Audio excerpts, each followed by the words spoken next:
नमस्कार, knocking-news.com में आपका स्वागत है। मैं हूं गिरिजेश वशिष्ठ। एक आदमी का महिमा मंडल, उसकी प्रतिष्ठा और उसको महान बनाने की जो प्रक्रिया चलती जा रही है, उसके कारण भारत किस किस जगह पे जाके नुकसान उठा रहा है और किस तरह से दुनिया भर में एक अजीब सी स्थिति पैदा हो गई है उन भारत के लोगों के लिए जिन भारत के लोगों को वो बहुत सम्मान की नज़र से देखते थे, उन भारत के लोगों के लिए जिनको ये माना जाता था कि ये हमारे देश का निर्माण कर रहे हैं। अमेरिका के लोग मानते थे कि भारत के लोग राष्ट्र निर्माण कर रहे हैं और अब अमेरिका के लोग आंख बंद करके भारतीयों के विरोध में लग गए हैं। भारतीयों के खिलाफ एक ज़बरदस्त अभियान चल रहा है। सिर्फ लोग नहीं, वहाँ के बड़े बड़े सेलिब्रिटी और वहाँ के पॉलिटिशियंस भी। अभी कुछ दिन पहले मैंने आपको एक वीडियो बनाया था जिसमें बताया था कि किस तरह से भारत के समर्थन और विरोध को लेकर एक नैरेटिव चल रहा है और क्यों डोनाल्ड ट्रंप मोदी जी से डिस्टेंस बनाए हुए हैं और क्यों मोदी जी को वहाँ का निमंत्रण भी नहीं मिल पा रहा है और जो खबरें थीं कि एस जयशंकर वहाँ धरना देकर बैठे हुए थे। आज हम समझेंगे कि ये समस्या कितनी बड़ी हो गई है, किस तरह से भारतीय लोगों का अमेरिका में सरवाइव करना मुश्किल हो गया है। कहीं मत जाइए, चैनल को सब्सक्राइब कर लीजिए, मैं भी हाजिर होता हूं। वीडियो शुरू करने से पहले एक अमेरिकी चैनल की ये छोटी सी क्लिप आप देखें कि किस स्तर पे भारतीयों के प्रति वहाँ के समाज में नफरत को खड़ा कर दिया गया है और किस तरह से नफरत वहाँ पर बांटी जा रही है। Cockroaches and parasites wiping cow dung on their face and then like sleeping with white men's wives, because, well, he's a doctor and I could have a better life over here, and then the next thing you know, you're with some fat, fupa, stinky, like disgusting cow dung ridden dot head Indian that will never assimilate into your culture ever. ये क्यों हो रहा है, इस पे जाने से पहले आप ये समझें कि वहां पर इस तरह के अभियान चल रहे हैं जैसे कि एक पू कैंपेन। पू का मतलब होता है, बस समझ लीजिए, जो शौचालय में आप त्याग के आते हैं, जो डेफिकेट करते हैं। और उन्होंने भारत के लोगों को उस गंदगी के साथ जोड़ के सोशल मीडिया पे वहाँ कैंपेन चल रहा है। और ये जो भी क्लिप आपने देखा, इस तरह के क्लिप्स में वहाँ के लोग, वहाँ के एंकर, वहाँ का मीडिया कह रहा है कि ये जो भारतीय हैं इनके साथ में गोरी लड़कियां शादी तो कर रही हैं, लेकिन ये किस तरह के हैं, गंदे हैं, ये हैं, वो हैं। कुल मिला के ठीक वैसे ही जैसे हम यहाँ लव जिहाद की बात करते हैं, उसी पैटर्न पे एक नफरत भारतवासियों के लिए गढ़ी जा रही है। वहाँ के चैनल, जो चैनल भारतीयों को गर्व के साथ देखते थे, वो चैनल 2019 आते आते भारतीयों के प्रति नफरत से भर गए। मैं आपको कुछ उदाहरण देता हूं। भारतीयों के बारे में फॉक्स न्यूज़ ने कहा कि ये लोग सिस्टम का दुरुपयोग करने वाले हैं और अमेरिका का जो जॉब मार्केट है उसके लिए खतरा है और सस्ते नौकर अमेरिका से H1B वीज़ा के नाम पे आ रहे हैं जो अमेरिकी नागरिकों की नौकरियां छीन रहे हैं। और इस रिपोर्ट में फॉक्स न्यूज़ ने जो भारतीय IT प्रोफेशनल्स हैं उसके बारे में एक भयंकर नकारात्मक इमेज बनाई। ये 2022 का मामला है। न्यूयॉर्क टाइम्स ने एक बाकायदा बयान छापा जो कहता था कि अमेरिकी नागरिकों के अवसर भारतीय छीन रहे हैं और उसमें बाकायदा सत्या नडेला, सुंदर पिचाई वगैरह वगैरह के बारे में ये लिखा गया कि ये अमेरिका का जो समानता है, इक्वेलिटी है, उसके लिए ये लोग खतरा हैं। और ये लेख 2021 में छपा जिसमें भारतीयों की सफलता को लेकर सवाल उठाए गए थे। वॉशिंगटन पोस्ट ने अमेरिकी कल्चर के खिलाफ, अमेरिकी संस्कृति के खिलाफ भारतीयों को बताया और कहा कि ये समाज से अलग थलग रहते हैं, ये अपनी बस्तियां बनाकर रहते हैं, अपने अलग इलाके बनाकर रहते हैं। अब आप सोचिए, यही नैरेटिव यहाँ पर मैं कहता हूँ, राष्ट्रवाद जो होता है वो हर देश का अलग अलग होता है, लेकिन राष्ट्रवाद में एक दूसरे के प्रति नफरत होती है। दुनिया के लिबरल्स मिल जाते हैं, मिल के रह सकते हैं, लेकिन दुनिया के जो राष्ट्रवादी हैं वो अपने अपने खांचे में तने रहते हैं। भारत में भी कुछ खास कम्युनिटीज़ के लिए, अल्पसंख्यकों के लिए यही कहा जाता है, अलग थलग रहते हैं सामाजिक रूप से। 2020 की ये रिपोर्ट थी और उसमें कहा कि ये लोग अपने ही समूह में रहना पसंद करते हैं, अलग बस्तियां बना लेते हैं और अमेरिका के कल्चर के लिए खतरा पैदा कर रहे हैं, क्योंकि अमेरिका का कल्चर मिला जुला कल्चर है और हम अमेरिकन उदार हैं। जो लोग एक अश्वेत को पुलिस वाले मार देते हैं वो लोग कह रहे हैं हम उदार हैं, और भारतीयों के लिए बोल रहे हैं कि ये लोग अलग थलग कल्चर बना के रहते हैं। और 2019 में CBS न्यूज़ ने एक रिपोर्ट प्रसारित की जिसमें भारतीयों की इमेज ये बनाई गई कि ये गैरकानूनी तरीके से अमेरिका में घुसते हैं और ये अमेरिका की जो सोशल सर्विसेज हैं उनके ऊपर बोझ हैं और अमेरिकी सिस्टम का ये लोग मिसयूज़ करते हैं। MSNBC ने बाकायदा 2021 में जो इंडियन IT प्रोफेशनल्स हैं उनको निशाना बनाया और ये कहा कि H1B वीज़ा के खिलाफ को लेकर जो भारत में आते हैं वो लोग अमेरिका को बेरोज़गार बना रहे हैं। ये वहाँ के मीडिया का कैरेक्टर है जो मैं आपको बता रहा हूँ। ऐसा क्यों हो रहा है, इसमें हमें अपने गरेबान में कहाँ झांकने की ज़रूरत है, इस पे आएंगे, लेकिन पहले वहाँ के नेताओं पे आ जाएं। डोनाल्ड ट्रंप जो अब वहाँ राष्ट्रपति बन गए हैं, वो भी दक्षिणपंथी राष्ट्रवादी नेता है और उन्होंने कहा कि ये अमेरिका के जॉब मार्केट के लिए सस्ती नौकरी वाले हैं और ये खतरा हैं। और उन्होंने कहा था कि उन्होंने पिछले कार्यकाल में ही H1B वीज़ा को लेकर धमकियां दी थी, इस कार्यकाल में भी H1B वीज़ा को लेकर सवाल उठ रहे हैं। उस सवाल को उठने के बाद एक बहस खड़ी हुई है और ये पूरा एंटी इंडिया जो कैंपेन है वो वहाँ पे खड़ा हो गया है और नौकरियाँ छीनने वाले के रूप में खुद ट्रंप ने 2020 में प्रस्तुत किया और बाकायदा H1B वीज़ा रोकने की कोशिश की, जिसमें भारतीय समुदाय को निशाना बनाया गया।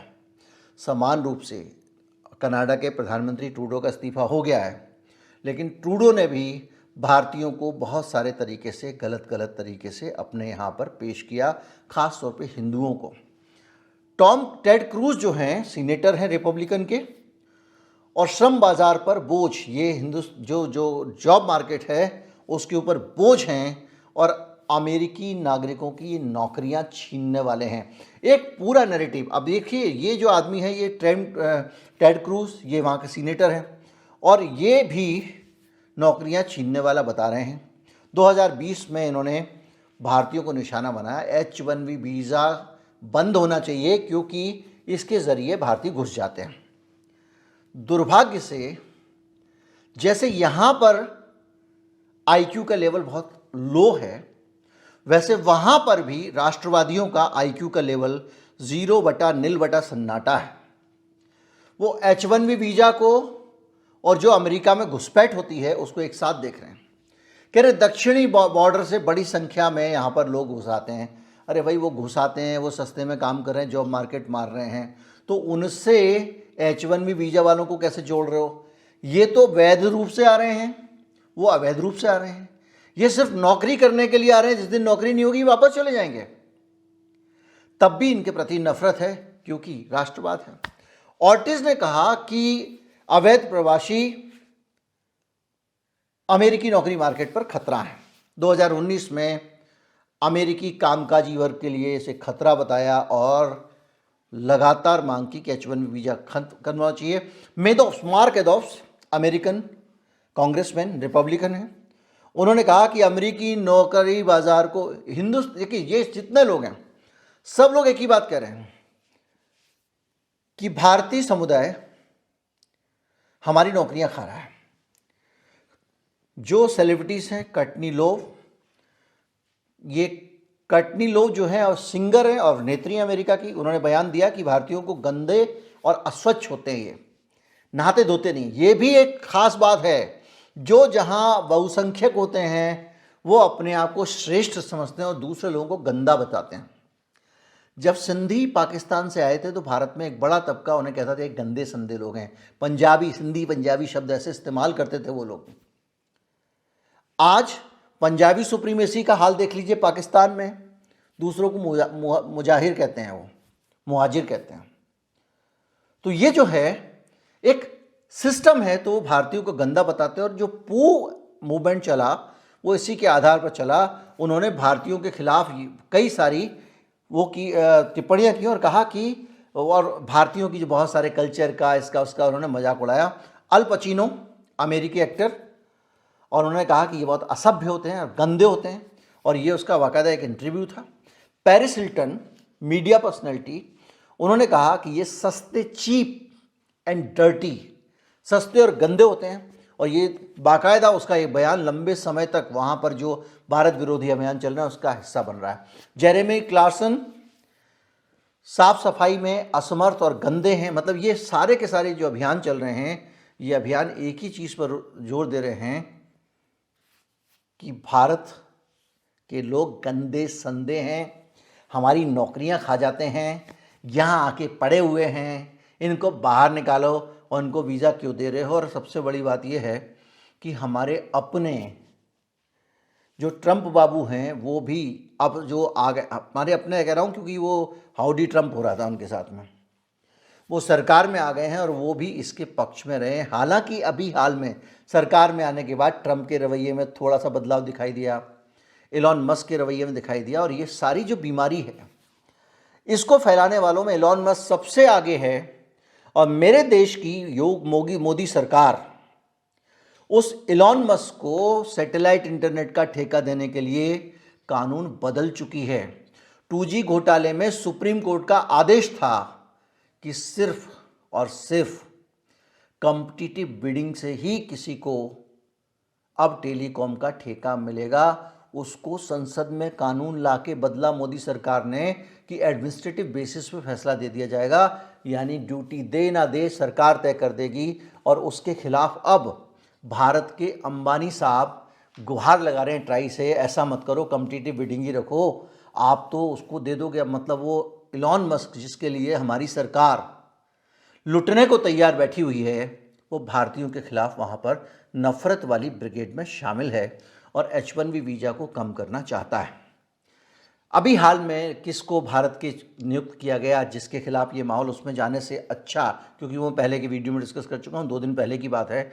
और हालत ये है कि इसमें जो झगड़ा है वो क्यों है, ये लड़ाई 2019 से पहले क्यों नहीं थी, इसके कारणों को हम समझेंगे। दरअसल 2014 से 19 के बीच में जो भारतीय हिंदू कम्युनिटी है वो अमेरिका में उत्साह से भर गई। मैं भी मोदी हो गया मामला, और उसने वहाँ पर अपने राष्ट्रीय ध्वज को ज़रूरत से ज़्यादा इस्तेमाल किया, मोदी जी की फ़ोटो का इस्तेमाल किया, और गाहे बगाहे वो सड़क पे आ जाती थी। और ये जो हेट्रेड वाली बात है, नफ़रत वाली बात है, पाकिस्तानियों के लिए नफ़रत, मुसलमानों के लिए नफ़रत, CA का मामला, इन सब मामलों को जिनको अमेरिका में डिस्कस करने की ज़रूरत नहीं थी, उत्साह में भरा हुआ जो भारतीय डायस्पोरा है, उसमें एक जो दक्षिणपंथी समूह है वो इसको सड़कों पर ले आया। आप किसी भी देश में, भारत में ही अगर कोई रोज़ रोज़ म्यांमार का झंडा लेके, पाकिस्तान का झंडा लेके, बांग्लादेश का झंडा लेके, मालदीव का झंडा लेके हज़ार हज़ार लोग, 2-2 हज़ार लोग खड़े हो जाएंगे, यूं यूं झंडा हिलाएंगे, तो जो मेरा अंदर का राष्ट्रवाद है वो इससे चलेगा। और ये जो कारण था, ये धीरे धीरे करके, एक कारण ये, दूसरा कारण ये कि जो हिंदू मुस्लिम का तनाव है, उससे अमेरिका में ये एक मैसेज गया कि भारत हिंदू राष्ट्र की तरफ बढ़ रहा है। और अगर भारतीय ये जो हिंदू हैं, ये देखो जैसी सरकार में आए हैं, इन्होंने अपना सारा असली रंग दिखाना शुरू कर दिया है, और इसके कारण तमाम सारी असहिष्णुता हिंदुओं के नाम पे बढ़ी। नफ़रत का एक कारण ये भी था कि भारत में जो CA वाला कानून आया, मैंने आपको बताया, इसके साथ साथ कश्मीर का मसला, हिंदू मुस्लिम विवाद और अन्य राजनीतिक विवादों के कारण भी हिंदुओं की जो छवि है वो कट्टरपंथियों की बनी। और इससे भी बड़ी बात, खालिस्तानियों के खिलाफ भारतीय अमेरिकी समुदाय का जो गुस्सा है वो वहाँ पर जो निकला, उसको वहाँ के लोगों ने अल्पसंख्यकों के प्रति नफ़रत के तौर पर लिया। इससे बहुत सारी चीज़ें हुई, और जो अमेरिका में जो भारतीय रहते हैं उनके ऊपर बहुत सारे हमले भी हुए हैं। और इसके कारण हिंदू फोबिया बढ़ता चला गया, जिसके कारण संसद में अमेरिका की बाकायदा इस बात को लेकर चिंता व्यक्त की गई कि हिंदू फोबिया बढ़ रहा है। अब ये सारी चीज़ें आपके सामने हैं। अब हम थोड़ा सा अपने गरेबान में झांकें, हम भारतीय अपने आप के बारे में सोचें। अभी तक जिन चीज़ों को हमने डिस्कस किया वो कारण हैं जिन्होंने अमेरिका में भारत की नकारात्मक छवि बनाई, लेकिन इससे भी ज़्यादा बड़ा कारण मैं हमेशा कहता हूँ सबसे अहम होता है रोटी कपड़ा मकान, आर्थिक मुद्दे। भारत की जो स्थिति है वो इतनी खराब है इस मामले में कि कोई भी देश इसको लेकर नफरत करने लगेगा। भारत में भी रोहिंग्या को लेकर पॉलिटिक्स चल रही है, केंद्र के मंत्री बयान दे रहे हैं। वो रोहिंग्या तो मुसीबत के मारे हैं क्योंकि उनकी कोई धरती नहीं है। म्यांमार कह रहा है हमारे नागरिक नहीं है, बांग्लादेश कह रहा है हमारे नागरिक नहीं है, भारत कह रहा है हमारे नागरिक नहीं है। जाए तो जाए कहाँ, तो उनको शरण मिली हुई है। उनके खिलाफ एक नैरेटिव तैयार करना और नफरत खड़ी करना, ये भी आगे जाकर भारत के ही गले पड़ेगा, क्योंकि पूरी दुनिया में रोहिंग्या को मानवीय नज़रिए से देखा जाता है, हम नफरत के नज़रिए से देख रहे हैं। और जब आप रोहिंग्याओं के नफरत के नज़रिए से देख रहे हो तो आंकड़ा आता है कि अमेरिका के बॉर्डर पे हर घंटे यानी हर 6 मिनट में एक, हर घंटे में 10 भारतीय अवैध घुसपैठ करते हुए पकड़े जा रहे हैं। 90,000 पकड़े गए हैं 2024 के फाइनेंशियल ईयर में, यानी 2023 की मार्च से अप्रैल जो है आपका 2023 के 1 अप्रैल से 31 मार्च 2024 तक 90,000 एक साल के अंदर। हर 6 मिनट में एक भारतीय अमेरिका के बॉर्डर को अवैध तरीके से क्रॉस करते हुए पकड़ा जा रहा है। जब ये आंकड़ा अमेरिका के यहाँ से आता है, उनकी एजेंसी से आता है, तो उसके ज़रिए एक संदेश जाता है कि हमारी नौकरी खा रहे हैं, घुसपैठी हैं। वहाँ का राष्ट्रवाद भी अंधा है, उसको ये समझ में नहीं आ रहा कि जो वैध तरीके से वीज़ा लेके यहाँ पे आ रहा है H1B वाला आदमी और जो घुसपैठ कर रहा है वो दोनों अलग अलग लोग हैं। उसको उन्होंने पूरा एक कम्युनिटी के साथ में नाप दिया और भारतीयों के खिलाफ नफरत शुरू हो गई। अमेरिका ने 2024 में 1,60,000 लोगों को डिपोर्ट किया, अमेरिका से वापस भेजा जो अवैध रूप से घुस चुके। 100 अरबपति भारत छोड़ चुके हैं 10 साल में, अकेले 1 साल में, सिर्फ 2024 में। यानी एक माहौल बना हुआ है, जिसका बस चल रहा है वो भारत छोड़ के चला जा रहा है। जिसके पास नौकरी नहीं है उसको समझ में आ रहा है नौकरी यहाँ कुछ नहीं होने वाला। आप अच्छा ईमानदारी से एक बात सोचिएगा, आपके आसपास जितने भी लोग हैं, मिडिल क्लास लोग, थोड़ा वेल टू डू हैं, उनमें से ज़्यादातर ने अपने बच्चों को उड़ा दिया, बाहर चले जाओ, या फिर उनके बच्चे बाहर की कंपनियों के लिए भारत में काम कर रहे हैं। कोई बेंगलोर में कर रहा है, कोई कहीं कर रहा है। ईमानदारी से भारत के लोगों को भारत से रोज़गार के तौर पे ज़रा सोचिएगा क्या मिल रहा है। नारायण मूर्ति जैसे लोग वहाँ से काम लाते हैं 1,000 रुपये का, यहाँ जो भी पकड़ाते हैं और हमारे बच्चों से काम कर रहे हैं, लेकिन बच्चे काम किसके लिए कर रहे हैं? अमेरिका के लिए। तो जो ठीक ठाक नौकरियाँ हैं वो तो विदेशों में हैं या फिर विदेशियों के लिए काम करने वालों की हैं। तो ये जो सिचुएशन है ये भी कम से कम हमारी एक तस्वीर तो वहाँ पेश कर रही है ना।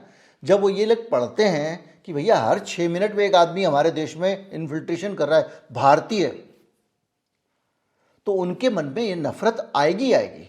आप इसके लिए आपको अपने गले में झांक के देखना चाहिए। ये ड्यूशे वेले जो है ये जर्मन समाचार हाउस है, इसने एक रिपोर्ट दी है और ये रिपोर्ट है 29 मार्च 2024 की। ये कहती है कि 80% नौजवान भारत में बेरोजगार हैं और ये कह रहा है कि ये या तो नौकरी नहीं कर रहे हैं, और ये डाटा इन्होंने जो छापा है इसका जो इन्होंने आधार लिया है वो ILO का लिया है। ILO मतलब इंटरनेशनल लेबर ऑर्गेनाइजेशन, विश्व श्रम संगठन। यानी ये रिपोर्ट इन्होंने जो छापी है ये एक अंतर्राष्ट्रीय संस्था से छपी है। तो आप नया भारत देखिए, स्वर्णिम भारत देखिए, गोल्डन इंडिया देखिए, या जो कुछ कहिए इसको, अमृत भारत, जो भी।